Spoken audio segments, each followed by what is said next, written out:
Welcome to the Caribbean Edge. It is another day of election for us here in the United States of America, and we do know the world is watching as ballots continue to be counted. And I'm proud to say that I voted along with my household. I did my part.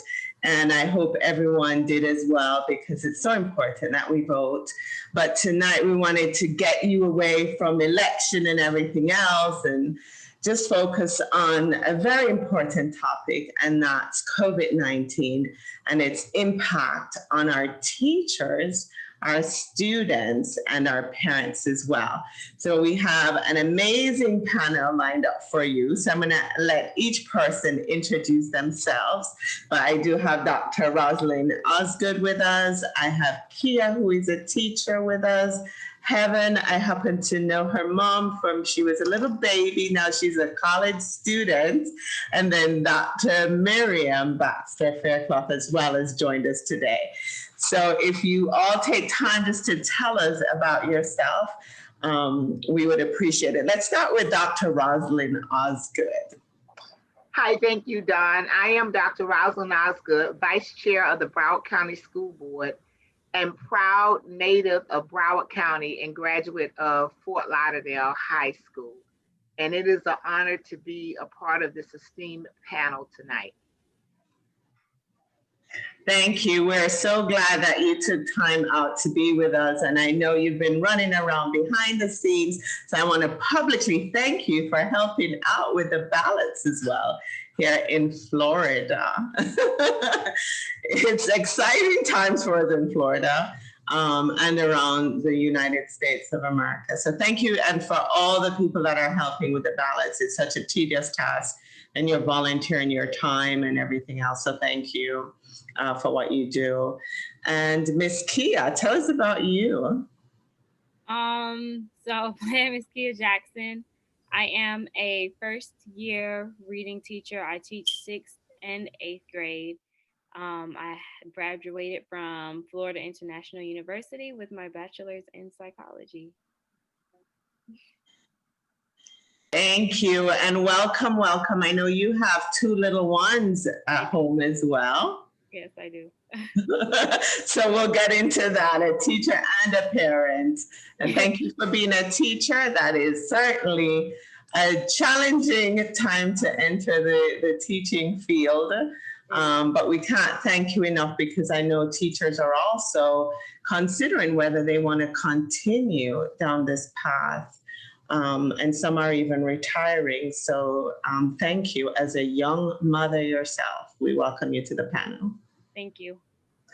And Miss Heaven, our college student, welcome.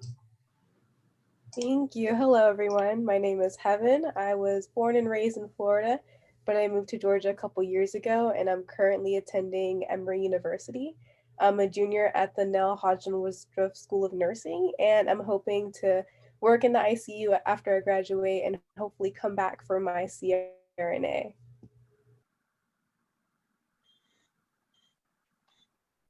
Oops, we welcome you to the panel, Heaven.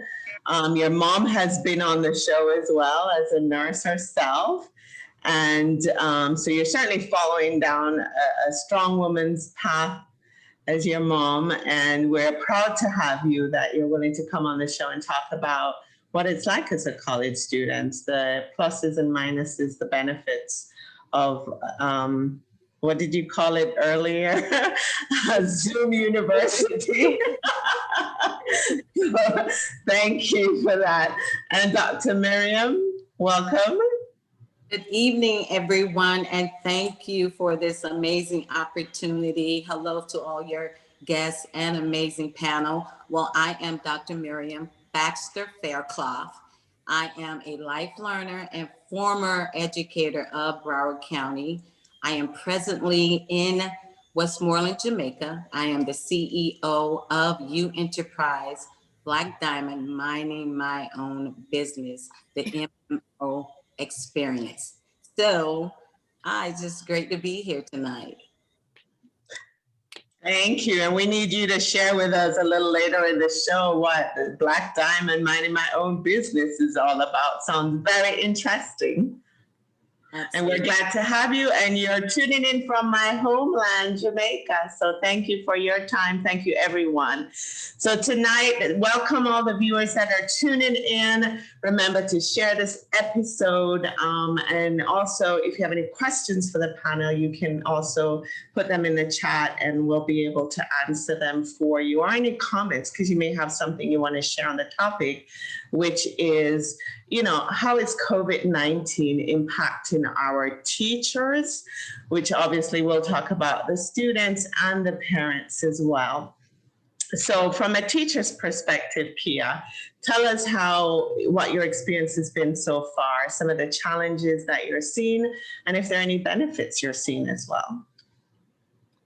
Well, there are definitely a lot of challenges, especially with dealing with kids being on e-learning, losing students, a lot of teachers losing their jobs to students, or parents, I should say, switching their child over to virtual school instead of keeping them on e-learning.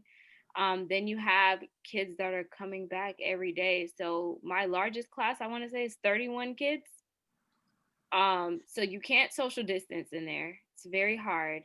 And then we have the issue with differentiating whether, someone is sick due to COVID, is someone sick due to allergies, do they have a cold, is it the flu? Things like that are left at the discretion of the nurse. Are they sick enough to go home? Are they going to get sent back to the classroom? I've had students sent back to my classroom. As far as benefits go, right now it's just a matter of, it's really taught me on how flexible that sometimes you have to be, how patient that you have to be sometimes, and how willing you just have to be to go with the flow. Every day there's things changing, protocols are changing. It's just been a crazy ride, a crazy roller coaster. It's just been like going with the flow, to be honest. So okay, and which school, can you share with the viewers you're in Florida, correct? I'm in Tampa? Florida. Yes, I'm in Tampa, Florida. Right now I'm at Junta Middle School. So it's been crazy. It's definitely been, a crazy ride. There, everyone is feeling the stress. Everyone is feeling the impacts of it. Especially when it comes down to the social distancing, the class sizes, people getting sick. It's just been really crazy. It's been really, really crazy. So you're physically back in the classroom? I am. There are some teachers who are working from home until January, unless they decide to continue e-learning. But for right now, they're not coming back. I want to stay until January when we get back from winter break. But I'm physically in the classroom. Okay, and you have about 30 students? In one class. Okay, and are they, like, their desks set up differently than before to, okay. And are we using hand sanitizers in the class? What do the kids go through when they come in for school? So when they come in, each teacher has their own protocol for when the students come in their classroom. Some teachers could care less if they sanitize their hands. It's just up to the teacher. So when they come into my classroom, although I wipe down the desk in between the classes, they still come in, they get hand sanitizer, they wipe their desk down. Then they have a seat. Other than that, their masks have to stay on. If it is a big class size that we just absolutely cannot social distance, they do have to wear their mask for the class. With the governor removing the mandatory mask requirement, I don't know why he did this. Of course the students are going to fight that. Well, we don't have to wear a mask. Well, in my class you do. So let's put it on. So it's kind of like that. And then, they're in the mask for 10 plus hours a day from the time they step on campus to the time they leave. So, it's that frustration of them. Well, I can't breathe. It's hot. So sometimes, if they have it off for a minute or two, I'll allow it, because I understand that you're expecting a 13, well, in my case, I teach 6th grade and 8th grade. So at this point, you're expecting 11 or 12-year-old to stay in a mask for 10 plus hours a day. It's impossible to me because I can't even do it. So how am I expecting an 11 to 13-year-old range or 14-year-old range to stay in a mask for 10 hours a day? And they're in my class for 50 minutes out of this day. So I'm actually surprised that they're leaving it up to the teachers to individually make that decision versus having one rule for the school itself. Well, I guess it goes into creating that classroom culture for yourself. It's not to say that teachers don't do it. It's just left up to the teachers how they want to set up their protocols. Now, when school started, we had to submit our COVID-19 protocols. We had to have it in place. We had to place arrows down on the floor to show them the direction of the flow when they entered the classroom. We had to have a station where they can go and sanitize their hands, where they know that the supplies are there if they need them or they want them. But we can't force them to do anything they don't want to do. So that's kind of where our hands are tied. If you don't want to sanitize your desk, I sanitize them in between my classes. So even if you don't go and sanitize your desk, I know that I've done my part and I've sanitized it. So. And I read somewhere today, and I thought it was such a key thing to say, rather than social distancing, it's how do you keep kids from physically distancing versus socially distancing, right? Because we're such social creatures. It's very challenging, especially with young kids, to keep them apart socially. But the difference is, how do you physically distance the kids? And apparently not all schools are doing that. Wow, scary time for teachers, because you're also going home to a family, your own personal family. So tell us about your personal fears as a teacher, if you're not taking the precautions you do. Of course, contracting COVID-19 is a fear for me because I do have 2 young kids. So it's kind of like, it's a very conflicting situation because at the same time we have to work. So it's kind of like, a thing where we hope we don't catch it, but can we prevent ourselves from catching it? And the answer to that is no, we can't. In my eyes, we could wear a mask all day long, but can we really, people are walking around asymptomatic. So I could come in contact with someone like that and they don't even know they have COVID. So it's coming in contact with the kids. Their parents are coming home to them as well. So it's just like, it's a whole big mess. So my fear is contracting it and I have to come home to my kids. We're all forced to quarantine at that point. So it's kind of like, how do you prevent them from catching it? And if they have to be in the house with me, if I have COVID. So right. So I know one of the things I practice, and I'm not a teacher at all, is when I get home, I'm either jumping right in the shower or washing hands, even just going to the supermarket. I wear 2 sets of clothes, maybe just a volleyball shorts, but when I get home, I can strip off my outdoor clothes and still, be comfortable. So I imagine you're probably doing some of those just to protect your family. Correct. So when I get home, it's straight to the tub. Everyone knows, go shower and then you can play, and then we can all mingle around the house, whatever it is. If it's because sometimes we do get caught up. We walk in the house and we see there's something to do, and now we're around the house. So we make sure we sanitize at night. We have Lysol, we have Pine Sol, we have bleach. Literally every disinfectant that you could think of, we have it here. So, we're just taking all those protocols that we can to make sure everything is sanitized and everything is just clean at the end of the day. Yeah. Okay.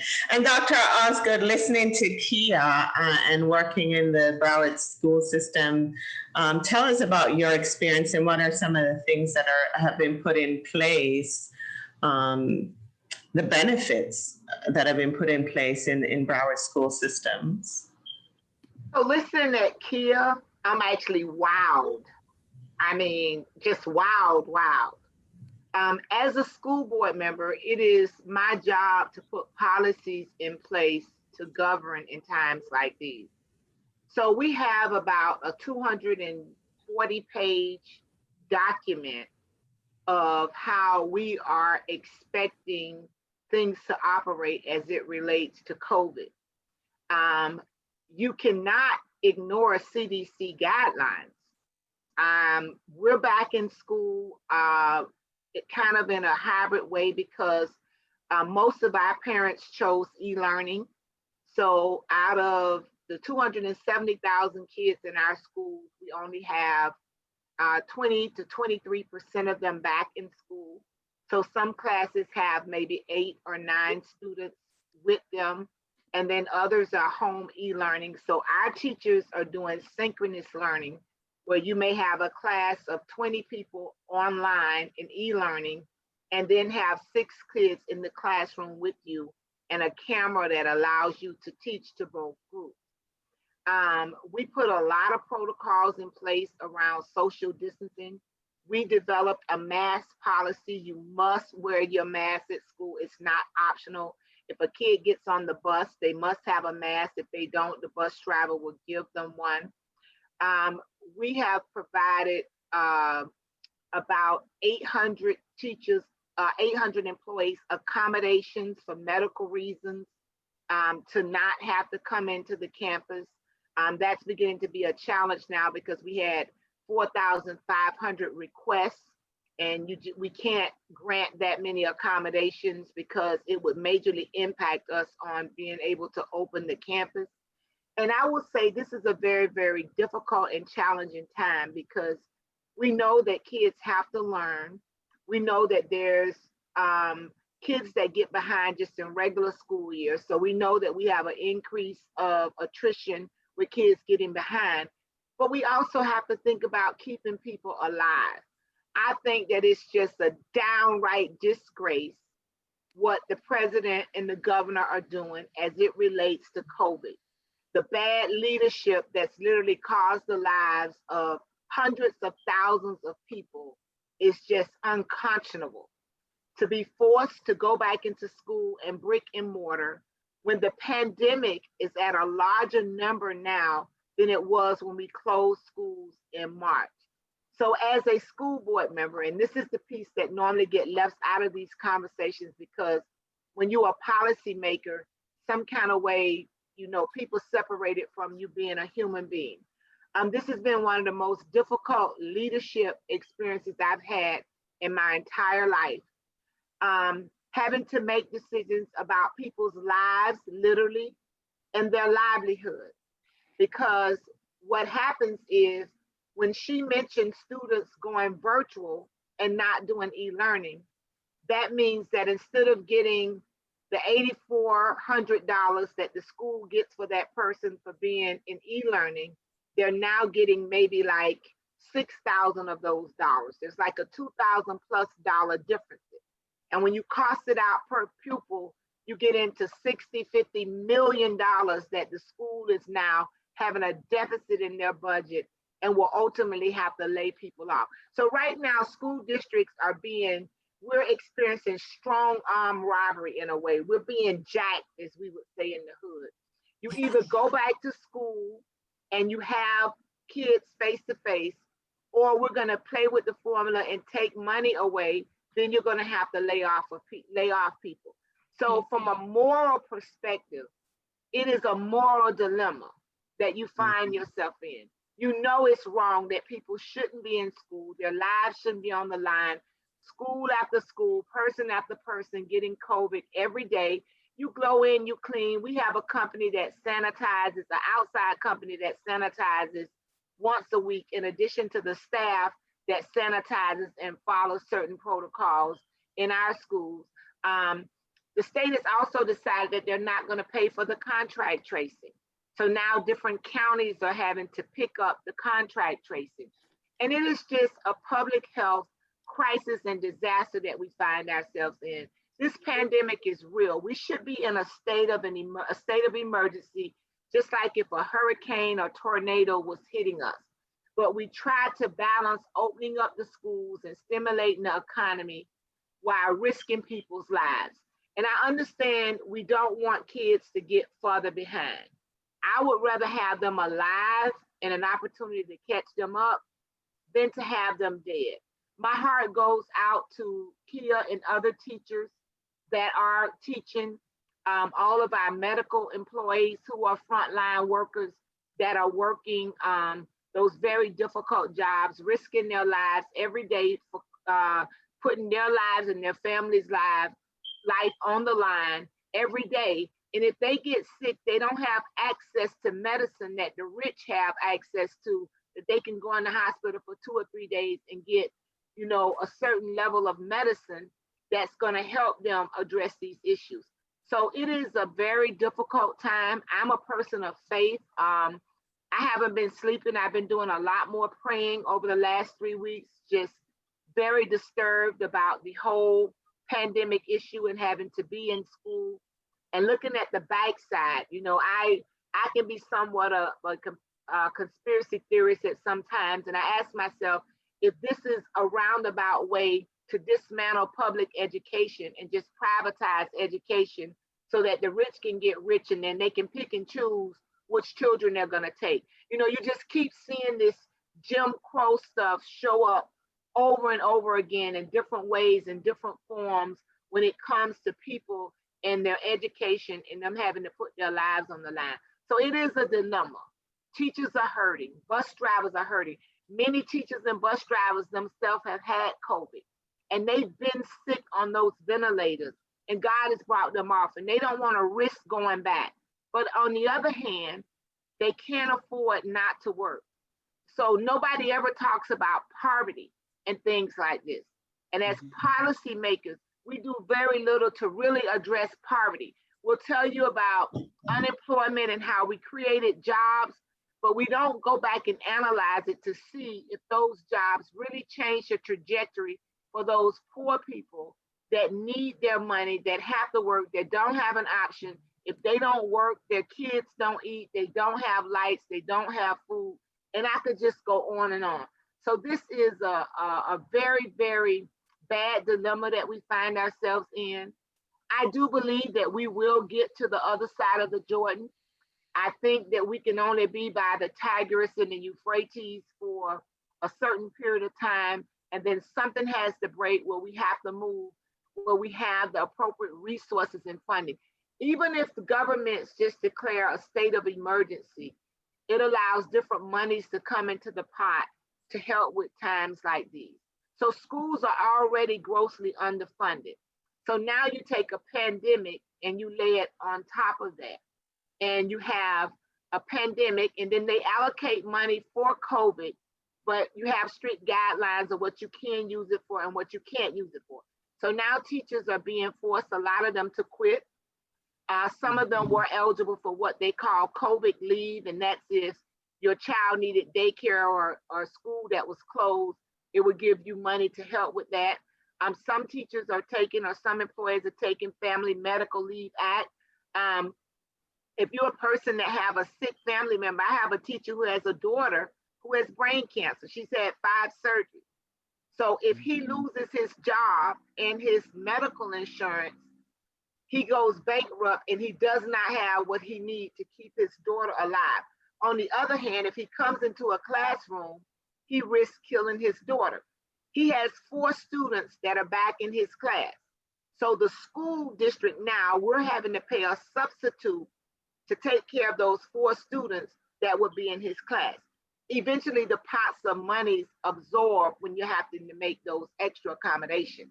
So this is all about money and people making decisions to not prioritize people's lives and people's livelihoods. And it's a serious, serious issue.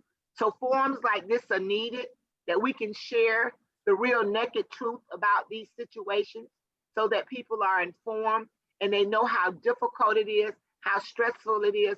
Everybody's mental health is chaotic right now because of the pressure that you're under, trying to keep kids safe, trying to keep teachers, bus drivers, cafeteria workers, trying to keep everybody safe, not wanting to make a decision and then money is taken away and then you're laying people off. You talk about a real catch-22 as a policymaker. I feel like I'm in a real catch-22, but I'm not going to shut up. I'm going to keep saying it's unconscionable that we would expect people to go back to school in a pandemic where the numbers are higher now when they were when we closed in March. And then we justify it by saying, well, not as many people are dying now as they were in the beginning. Unacceptable. One person dying is unacceptable. Right. Thank you. And I can't agree with you more on a lot of what you said, because one thing I do is try to put myself and my family in those situations, which we do when we're making decisions and writing policies. And the first thing I remember doing is telling my daughter, get out of New York. You're coming back to Florida. We left all our belongings and brought her home when this pandemic hit back in March. And thankfully, we transferred her to a school in Florida where she's going online because her safety and health is more important. And I think if people make policies and we make decisions just as if these are our own kids and our families, then we would be far better off, because what you wouldn't want for your family, you shouldn't want for the rest of the world. And I will agree, this pandemic has been handled horrendously. It's unacceptable. And I'm not a statistic person either, because if that one person is your family member that lost their lives, that's what's going to hurt you the most. And we lost a lot of lives that we didn't have to. So yeah, Kia, my heart goes out to you too, and teachers that are facing this, because you shouldn't have to. You shouldn't have to be in a classroom with 30 kids and no precautions, no proper precautions. Like Dr. Osgood said, the CDC guidelines should be followed. And just for me as an adult in the workplace, because we quarantined at home going back, we wear masks every day, but I'm an adult, so I have to manage that. And one of the things we do as soon as we walk in the office, wash our hands. We all have hand sanitizers. We even have face shields. So whenever we have visitors that come to the door, because we have healthcare workers that stop by, we have face shield options. So, it's individually you have to care about what you're doing, but then we expect the leaders and the decision makers to make these powerful decisions to help us as well to save lives. I'm going to switch over to Dr. Miriam. Any follow-up on what Kia and Dr. Osgood and your own thoughts on everything here? How is it in Jamaica for you? Wow. I would like to just piggyback on what Dr. Osgood said about the conspiracy theory. And I don't consider myself as one either. However, research has been telling us that online learning was going to be the thing. And it's just ironic, if you will, that that's where we are right now. I even took my daughter out, and this was a few years ago in Gainesville, Florida. I took my daughter out of school to put her online because of the flexibility and all those things. So to see us there now is quite interesting. In Jamaica, we are experiencing the onslaught of what you guys are experiencing. Since October, we've had a surge of coronavirus cases in the Westmoreland area, and they are considering going fully remote. They left it up to the school districts to decide on whether they were hybrid or whether they would go to school fully. But now, because of the surge, they're thinking about just totally shutting everything down. And they'll watch that for the next couple of weeks and see where we are. But our cases, we're getting more cases out here. Thank you. Heaven, let's switch over to you. Once again, thanks for joining. We know you've had a very long day and a long one tomorrow. So you're a college student and you're also entering the nursing field soon. So tell us about your experience as a college student and also nursing, and any fears you may have, things that you've heard from your friends as well. Sure. So I would just like to preface this with The ability to go to school online is really just a show of privilege. Fortunately, I have, a laptop. I'm able to access Wi-Fi. But one of my friends, she has to use her neighbor's Wi-Fi, or she has to use her phone hotspot. And a professor actually reached out to her and threatened to throw out her next exam if she couldn't get more stable Wi-Fi because it's proctored online. They like pull up our camera, make sure we're not cheating or anything. And because of the instability of her internet, she thought she was cheating, even though she's unable to afford, a cable package or a Wi-Fi package. And so it's unfortunate that a lot of students have to not only worry about just the academic side, just the financial side, but also, am I capable of this in general? You can't just show up to campus, bring out a notebook, and do anything anymore. You have to have a laptop. You have to have the technology. And in addition to that, not everyone is able to have an office space. I mean, as you see, my bed is my desk, unfortunately. I don't have a nook where I can sit and really isolate myself from my home, from my family. And that makes it incredibly difficult to focus and actually learn the information. I feel like even if I, go to the living room or go outside, whenever I take an exam, I'm not as much reciting what I know as much regurgitating it from memory. And one of my biggest fears is come next semester, come winter break, I won't retain anything that I have quote unquote learned this semester, because there's a huge difference between physically being there and having your instructor in front of you and having the students around you and being in that mindset, and that it's a psychological aspect of it really, than being in Zoom, being in your house. Your brain isn't really trained to focus and work when you're at home in your bedroom, because a bedroom, a house is supposed to be a place where you decompress, relax after you go out and go to school or go out and go to work. And I've noticed even if I try to do, some studying exercises or have music in the background, plug myself in, I really I regret going to school this year, if I'm being quite honest, because I don't believe I'm getting my tuition's worth. I don't believe I'm learning and absorbing and really memorizing all the material that I need for next year or for just my nursing career in general. And it's unfortunate to see, because even next semester, they're still continuing Zoom, which is understandable. But a lot of the nursing students, actually all of the nursing students, are forced to come to Georgia because we have in-person labs and we have in-person clinicals. And that's also a financial aspect that I don't think the state or just, whoever's in charge of the school year really thought about. Because one, we lost our jobs, just along with the rest of the working class. Many, many college students lost their jobs. And the college students that work use that money to pay for their tuition or use that money to pay for that textbooks. So we're short on money. We're forced to move back in. I'm blessed enough to live nearby. So I just make an hour commute, every day I have to go up. And it's just a lot of extra stress on top of the pandemic, on top of civil unrest, on top of the election, on top of just not truly understanding what we're learning, and even going outside of that, emailing professors, doing outside tutoring. You can only learn so much through video. And I really stand by that, because last year, we had in-person classes, all of that. I had anatomy and physiology, the hardest course I've ever taken in my life, to be honest. And I used YouTube videos as a supplement in order to, prepare myself for an exam.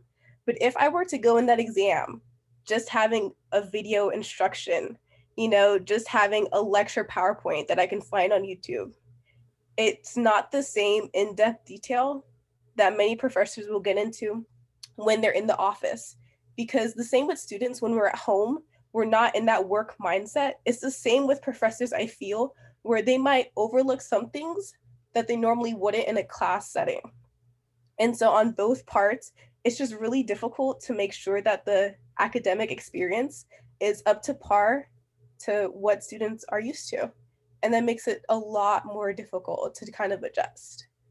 I think thankfully, like, my professors are really good at staying consistent, assigning textbook chapters for us to read, having really good and in-depth PowerPoints, but it's really different as much as people try to make it not be. Wow, thank you for that.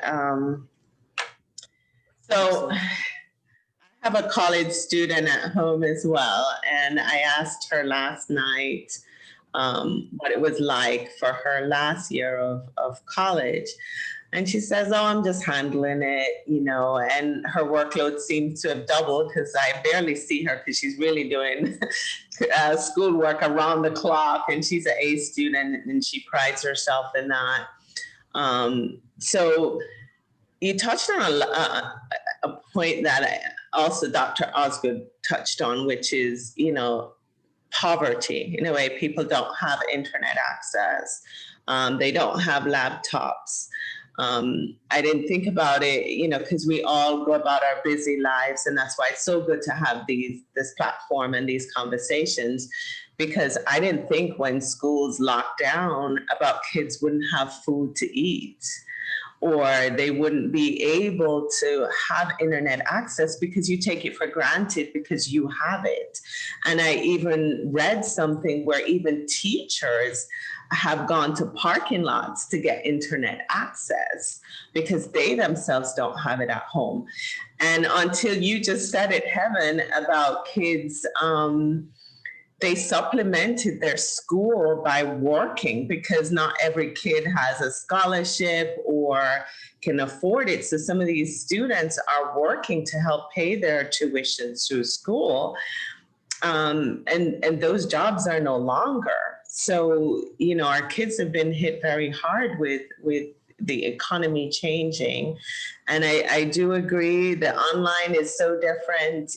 My daughter's thankful as well that, she got through her first 3 years because she's a social butterfly. So I can just imagine all those social kids. And when you're in a classroom setting, it's just different. And that's one of the things as adults at work, we were quarantined at home for about 3-4 months or longer. And then we're now back in the workplace because that's reality for us.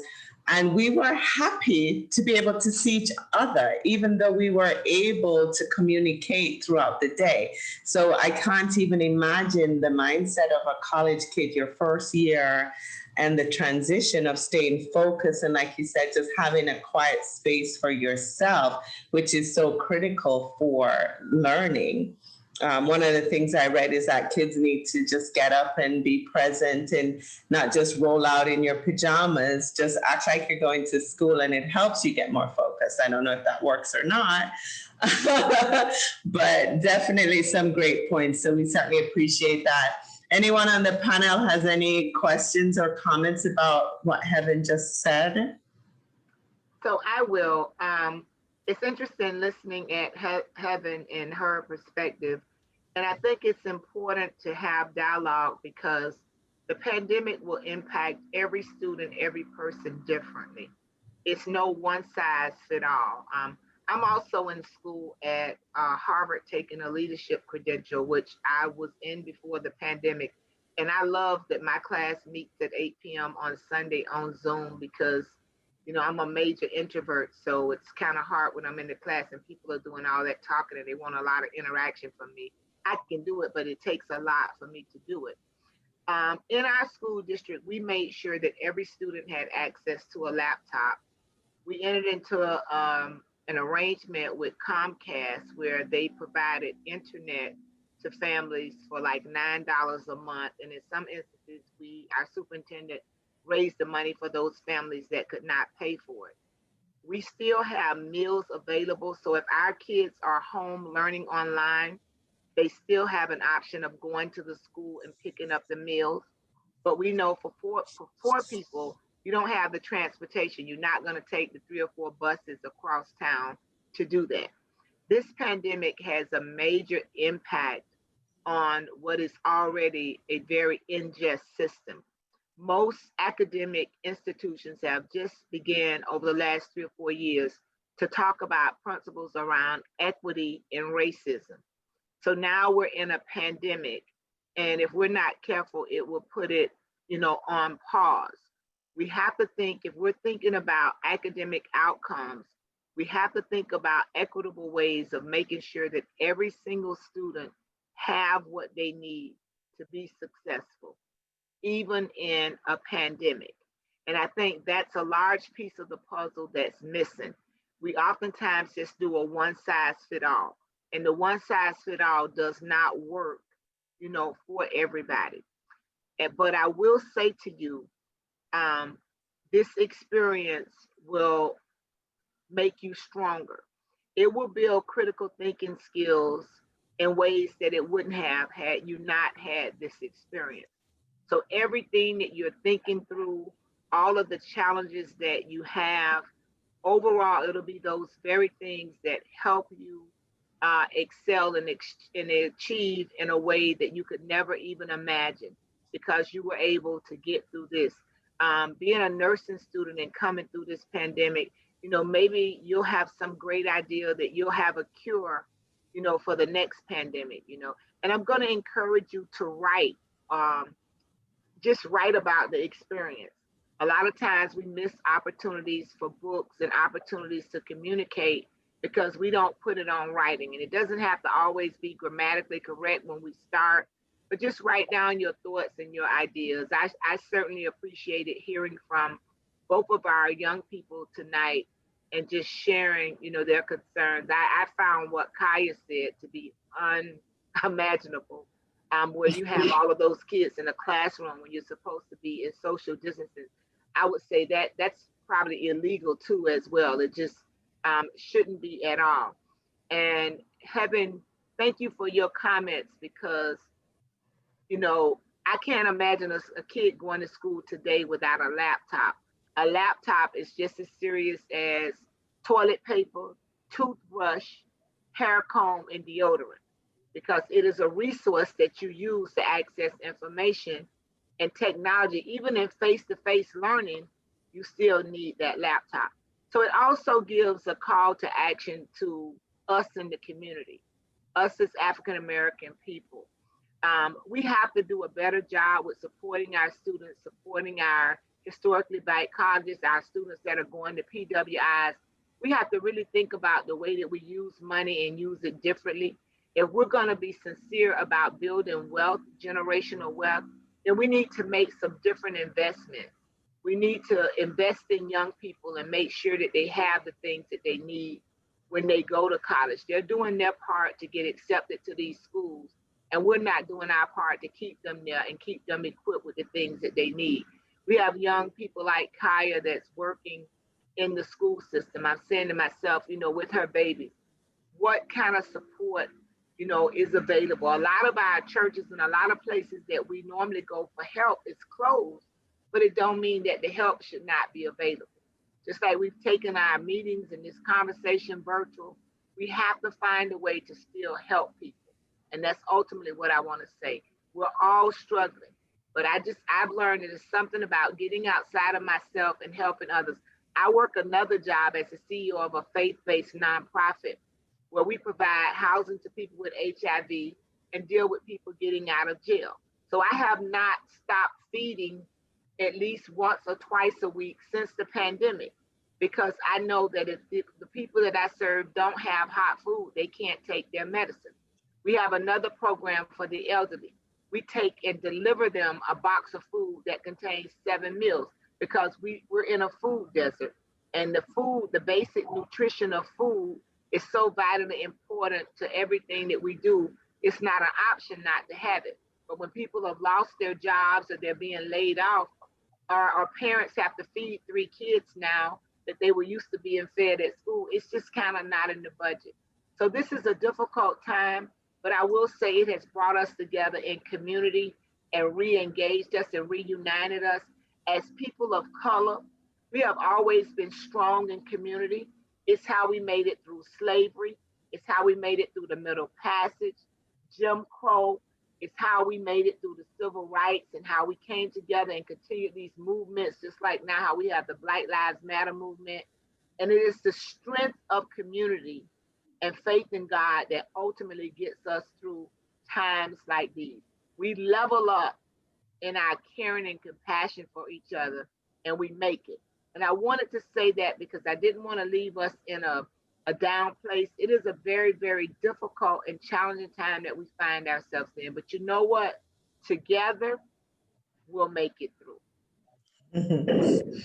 Well said. And you're so right. We've found a lot of positives, which we're going to get into as well through COVID-19, because there are a lot, and we just have to listen and look out for them as well, and we'll find them. We do have everyone tuning in, so thank you everyone that's tuned in. Jennifer Williams, good evening everyone. Awesome and wonderful panel. I really enjoyed this virtual event. Thank you for sharing. And Tara Slater in Jamaica says, is there any provisions in the budget for assisting needy students? So I think you touched on that somewhat, Dr. Osgood.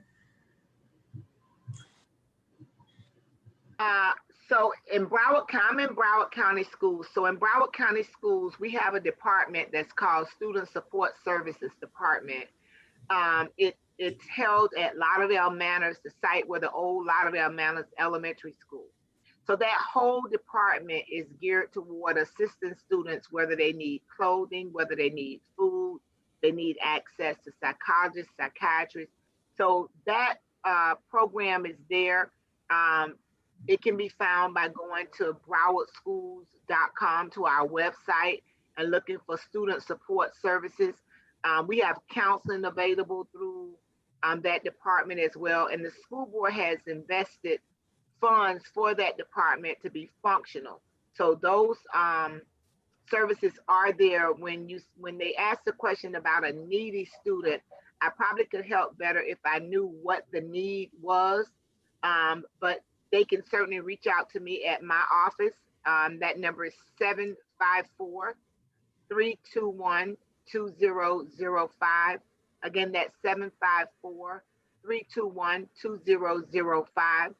I will also say that municipalities and like the county government, the various cities, many of them have COVID dollars that they can help with rental assistance if persons were impacted by COVID.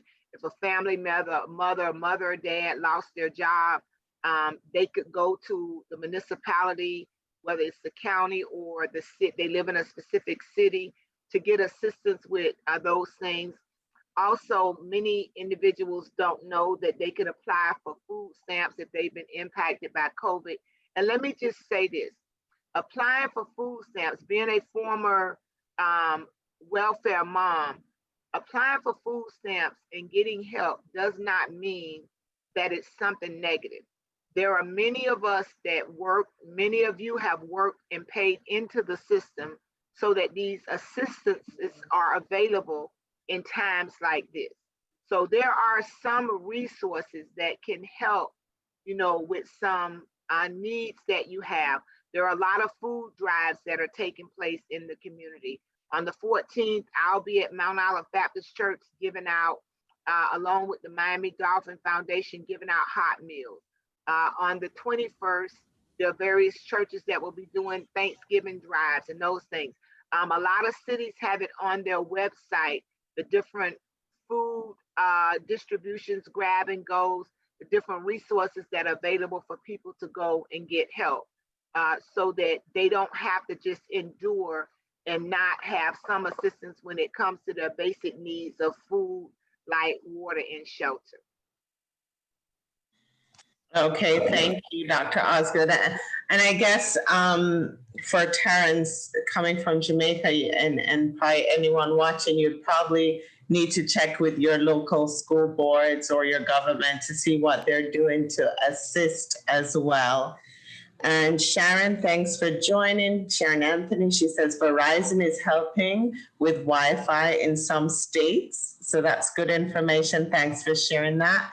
And thanks everyone that's tuned in. Any information you can share, please feel free, because we do respond to the comments as well. So Kia, going back to you, tell us about your experience. Like, what are teachers feeling? What are some of the things you can share from a teacher's perspective with us? Definitely very frustrated, very conflicted because we want to be there for the kids. Um, but then it's like we have the confliction of our health.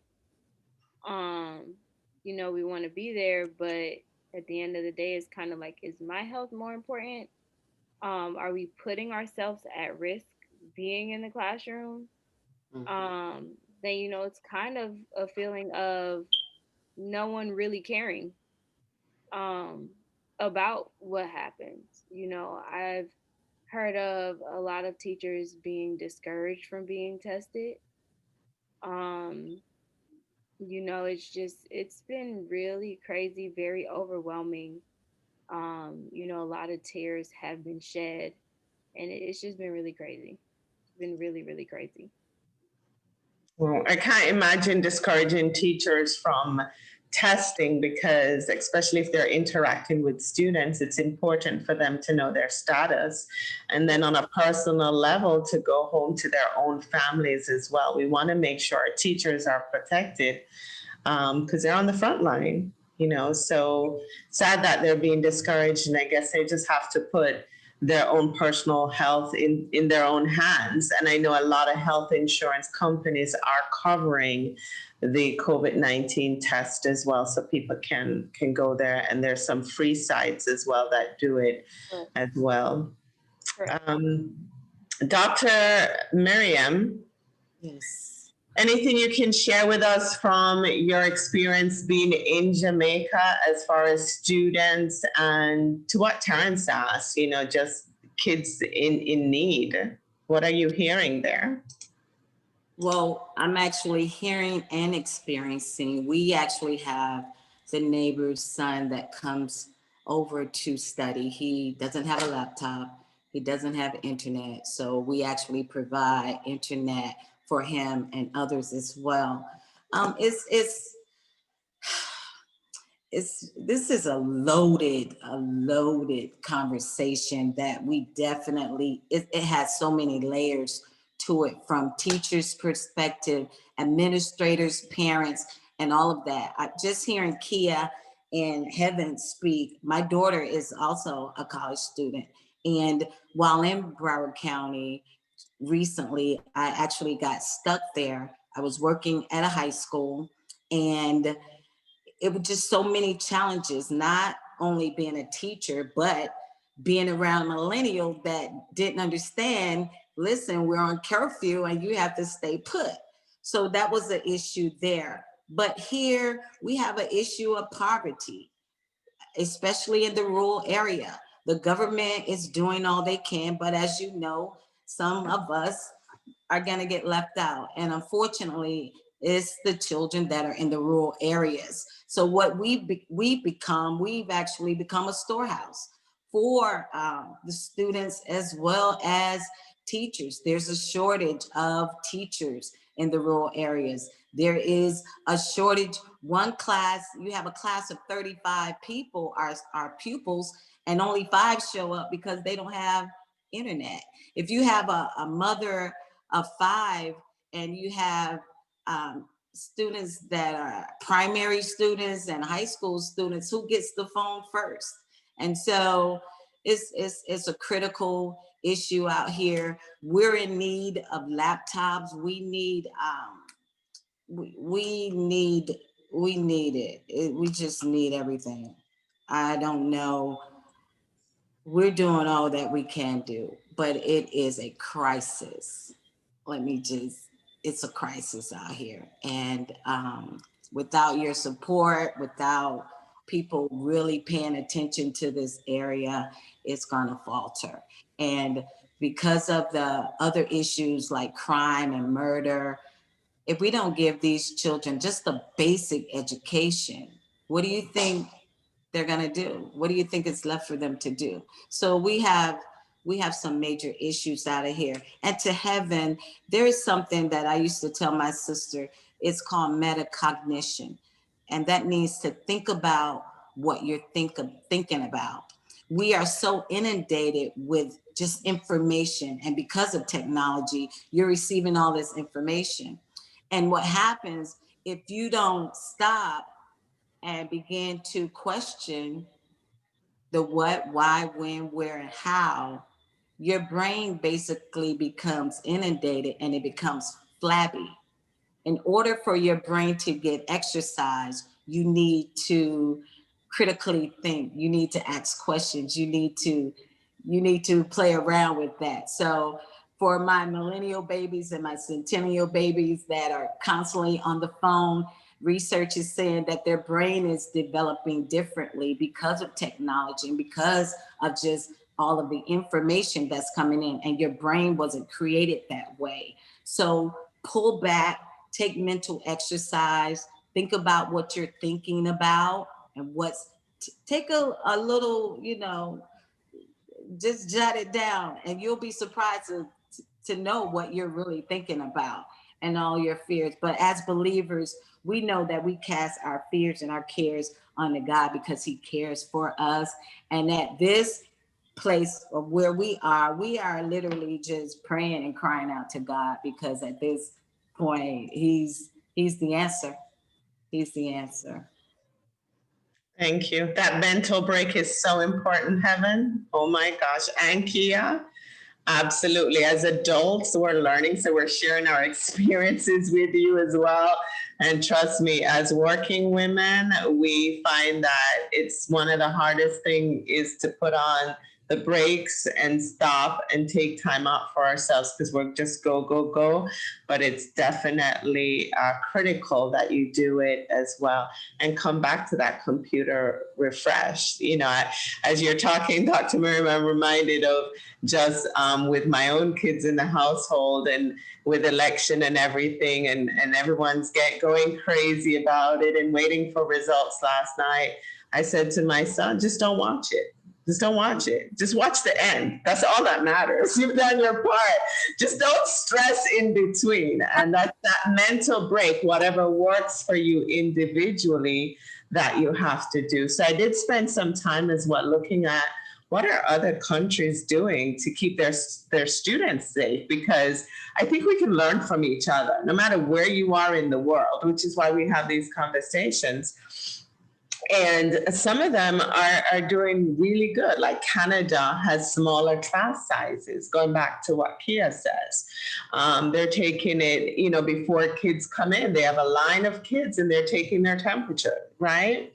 They're also making sure they're washing their hands. They've installed sinks and different things, making it accessible for kids to wash their hands and actually sanitizing the kids, their backpacks, everything, because their priority is to keep our students and our teachers and our families and our society safe. So going back to a lot of what our Dr. Osgood so passionately spoke about is we don't need to lose all the lives, and we don't need to be in the hospital fighting for our lives if we all, take the precautions and do it right, from the hospital setting to the school setting as well.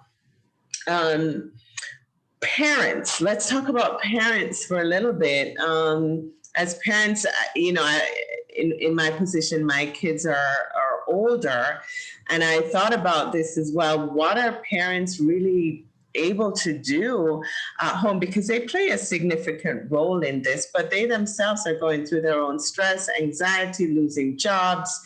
And then now they have their kids at home. So I know teachers have received phone calls from parents saying, what do I do with my kids? And there's some jokes out there that says, you told me Johnny was good. Johnny's not a good kid at all, because now the parent is now having to teach or help with the teaching process.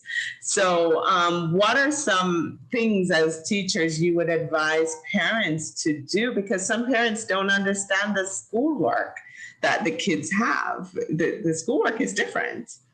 So what advice would you give to parents going through this from a mental capacity as well as a teaching capacity? Wow, is that question for me? You can go there, Miriam. As a parent, wow, I've always said this, that teachers should be paid more and they should be honored more and the whole shebang. For parents, allow yourself, we're in a reset. This is a reset. And that means to stop and start again and to allow yourself to learn something new and to give yourself allowances if you mess up, if you make a mistake. I think we need to be sensitive in this. We need to be sensitive. We need to be patient. We need to be kind. We need to do all those things because people are, there are a lot of things that are going on. One of the things that I noticed as an administrator while in Broward County, and I was having anxiety attacks about it, was parents that were leaving their children, their young children home because they had to go to work. And you had like 8-year-olds and 12-year-olds taking care of themselves and cooking and cleaning and the whole 9 yards. And so we are a village and we are to take care of one another. And so if you don't have children, this is a great time to pitch in. It's just a great time like never before to come together, because this is affecting all of us, whether now or later, whether this country or your country tomorrow, it's affecting us all. Thank you. And Dr. Osgood, how about you? What advice would you give to our parents out there? Thank you. I'm going to go back to you were talking about the mental break, and it has to be something that we all prioritize during this time. Just like we schedule everything else, we should schedule our break in those mental health moments. I have a spot that I go out. I like being out by the water. One day I'm going to own me a boat. But I make sure that I get it in. I make sure that I do something to take my mind away from everything that I'm dealing with, because if I don't maintain some type of mental stability, all else will come crashing down. So just like we plan and we schedule everything else that's a priority to us, it is okay to schedule a break, to schedule a moment to laugh, to schedule a moment to just walk outside, to break the monotony of your situation.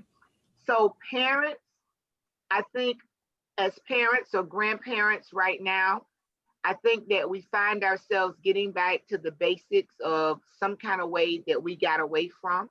Parents should always be engaged in the education of their children. It's not just the teachers in the school district's responsibility. If parents are not able to help with homework, there are tutoring and resources available that are available to the child to help, and many of them are free.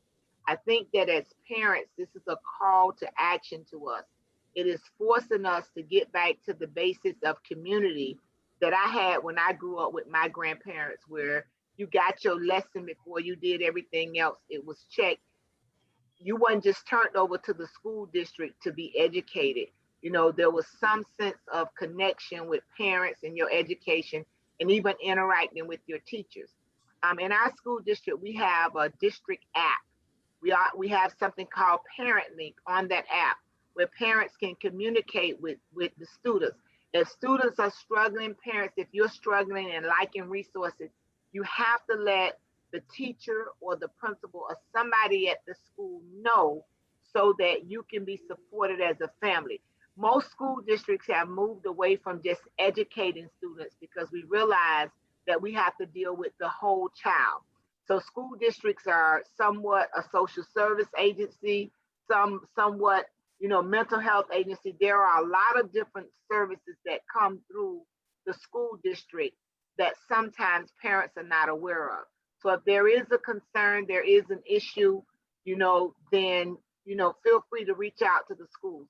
Also with parents, I think it gives us an honest opportunity to assess our students and see, where they are. And if you have a child at home that you can't control and don't want to be bothered with, just think about how that child interacts in a classroom with a teacher, and what that teacher has been dealing with, ongoingly. I grew up at a time where they used different methods like belts and all kind of other stuff, but it would make you sit down for that hour and listen and learn and do what you need to do. So I just think that we have to prioritize the students and understand that we're all going to be inconvenienced at this time. And I heard Heaven talk about privilege. And for those parents that are able to stay home, I have a daughter. I have two wonderful grandchildren. My daughter's husband is not allowing her to go work and teach in anybody's school. He's not allowing his kids to go to school. So my daughter is a stay-at-home mom. She's taking her college degree and she's working with her children while they're doing e-learning. That is a privilege that she has. If you have that option and you can make that help available to the person that's next door and down the street from you, then again, as community, we use our gifts and talents to help strengthen and help build each other. So sometimes we have resources within each other that we never tap into because we've kind of bought into this sick world that says we have to be strong and independent, when really we have to be connected in community and interdependent, that we could strengthen each other and help each other as we're struggling through these times. So to parents, communicate, communicate, communicate. The teacher, the principal, the school district, there are resources that are available to you. But if your need is not known, then it's hard to meet your need. Thank you. So as we go into wrapping up, I want to go back to Heaven, and you can share anything with us in closing that you'd like to say from, what you've heard tonight, or, your perspective. Yeah, this was a really interesting conversation to have. And I'm glad, there's a lot of similarities and differences among us that really make a cohesive perspective. All I have to add is, everyone's trying their best. It's hard times. We just have to give each other grace, and just hustle through it, honestly. I love that. Give each other grace and hustle through it. Awesome. Well, we look forward to you graduating and becoming a nurse, because we're definitely going to need you. So absolutely. Thank you for joining us tonight, Heaven. My pleasure. And you're welcome. And Kia, how about you? I would definitely say, just to piggyback off of what Heaven said with giving each other grace, now more than ever, we just have to practice kindness, patience, trying to actually be there for each other. This was a really good panel to see that everyone is facing the same things, but dealing with it in a different way. We're all having the same struggles, and I just like to say, you never know what the person next to you is dealing with, going through. You never know their struggles. So this was great. I'm glad that I got to be a part of this, and hear other people's concerns, and hear a different perspective. So it was really good. So thank you. Thank you as well. And we certainly enjoyed having you as well, and your perspective as a young teacher, a mother. And I can't imagine just the courage to enter the school system in such a time when a lot of people are saying, no, I just can't do this. My life is at risk. So we can't thank you enough for being a frontline. And I think Dr. Miriam was the one that said, teachers are so underpaid as well for what they do. So it comes with a level of passion that is unmatched for your love for kids and for teaching, so that our children can be smarter and brighter and move forward in life. And we're looking forward to great things from you. We have to have a repeat of this show and see where everyone is in a couple of years. See if you stuck it out as a teacher and where you are. So future show with you as well. But we can't thank you enough on a serious side. And we ask that you remain safe and continue the precautions, follow CDC guidelines just for yourself and your family, regardless of what anyone else around you is doing. So stay safe. Thank you. You're welcome. And Dr. Miriam? Yes. We're so glad to have you as well. Thank you. To Kia and Heaven, thank you both for staying in the race and not dropping out. Don, thanks again. Appreciate you. Dr. Osgood, all I can do is smile because Broward County rock. Kia, if you ever want to relocate, Broward County is the best place to be right now. Thank you. We're doing all that we can here in the Westmoreland area. We're not going anywhere. As I stated before, we are a storehouse here.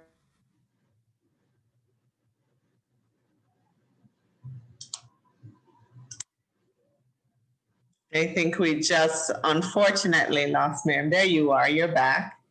Okay.